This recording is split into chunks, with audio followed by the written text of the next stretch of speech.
Hi, I'm Joey, and I'm going to give you 14 New Year's resolutions that will change your life. I'm going to give you the first one right now. Put an end to telling yourself things to stop doing. That's not a resolution.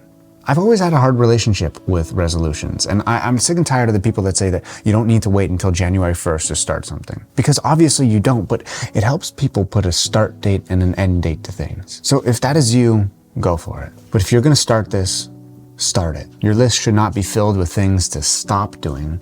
It should be filled with things that you want to do, that you want to accomplish. When I was a little kid, if my mom told me to stop doing something, that was the only thing that I thought about doing. So let's start doing, and let's move on to number two.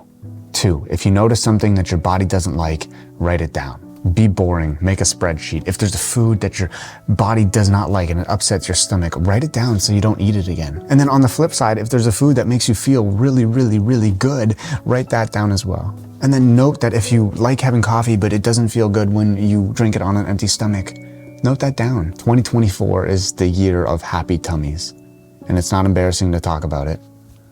We all have them. Stop running to the bathroom.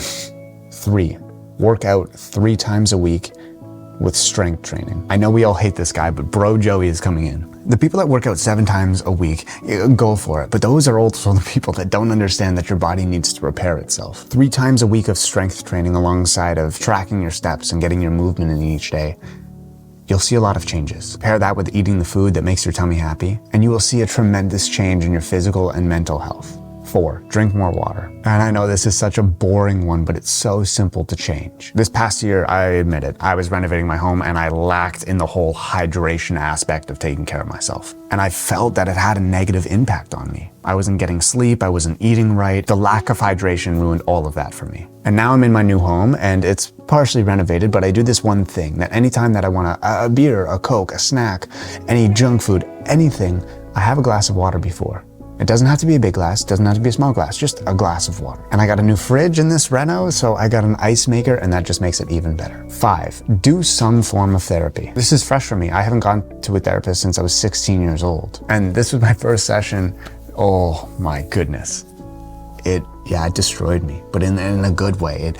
I'm not just going to therapy because I'm broken. To be honest with you, I'm not. I'm going to therapy because I want to be better, and it's not because I'm worse. I want to understand why I feel the way I do, where it came from. I want to know. And to be honest with you, I'm 3 sessions in, and it's something that I really recommend. 6, this one is random. Go to a bookstore, pick up a cookbook, flip to a random page of something that you might think you want to cook.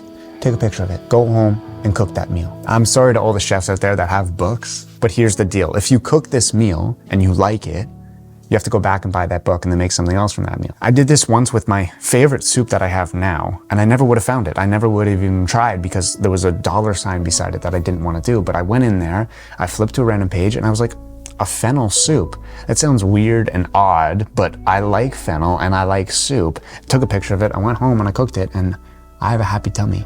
7, stop taking 10 minutes to reply back. No one cares. Okay, here's the thing, I'm kidding, because I said that we're gonna stop doing stops. We're only doing starts. But I'm serious about texting. You need to text back right when you see it, right when you feel that you need to. Be authentic, be yourself as if you're having a conversation, because no one cares that much if you wait 3 minutes. Text your mom back. Number 8, I feel like all the girlfriends are gonna thank me here. Wash your bed sheets.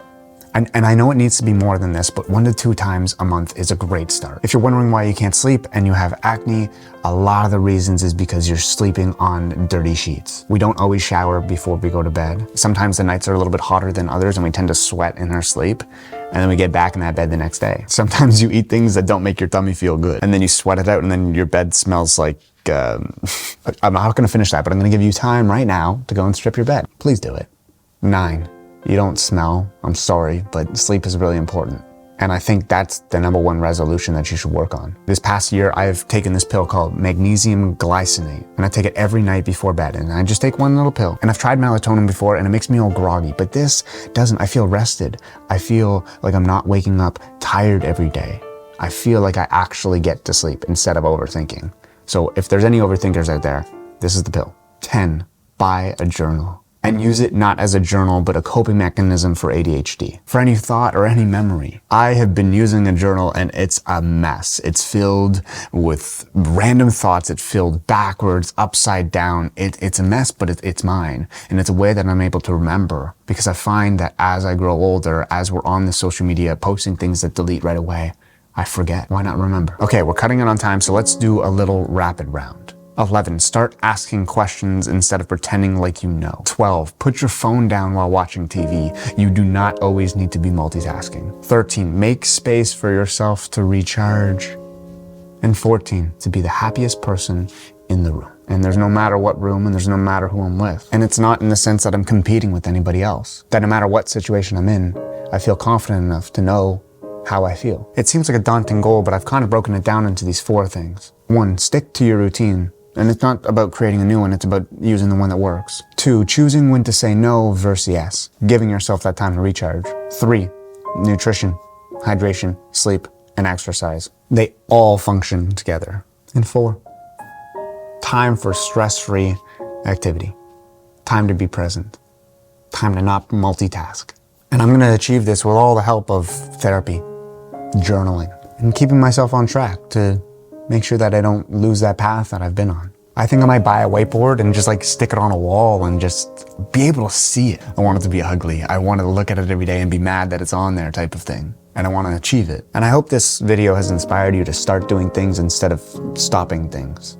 To live for yourself this year, because it's been too long since you have done that. And to start wondering why. Start asking questions, because life is so much more interesting than a sunrise and a stressful day. I hope you have an amazing year. Stay you. Jay.